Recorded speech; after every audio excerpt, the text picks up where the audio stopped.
আসলে আমার বাবা কোথায়? তুই ছেলে না হয়ে মেয়ে হয়েছিস বলে তোর বাবা আমাকে ফেলে রেখে চলে গেছে। চলো সঞ্জীব, আমরা চলে যাই।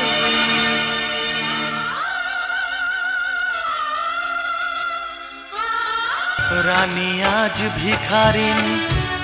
অভাগীর মা অভাগীকে একদম ভুল কথা বলল যে তার বাবা অন্য কারোর সাথে পালিয়ে গেছে, কিন্তু না, তার বাবা পাগল হয়ে রাস্তায় রাস্তায় ঘুরে বেড়াচ্ছে। এই দেখুন সেই মানুষটার অবস্থা। অবশেষে সেই মেয়েটা না খাওয়া বিনায় অজ্ঞান হয়ে গেল।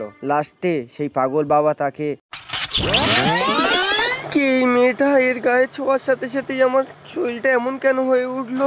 এ কেন এখানে শুয়ে পড়ে আছে? ওঠো বাবা, ওঠো ওঠো। মা তুমি কে মা?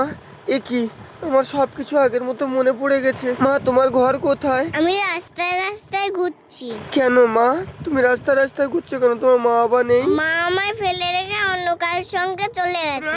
ও তাই বুঝি। চলো আজ থেকে তুমি আমার সঙ্গে আমার ঘরে গিয়ে থাকবে। সত্যি কি জানতে পারবে অভাগী এই পাগল তার বাবা, আর সে কি তার মায়ের হারানো ভালোবাসা ফিরে পাবে? যুক্ত থাকুন আমাদের দ্বিতীয় পার্টের জন্য আর আমাদের পাশে থাকুন।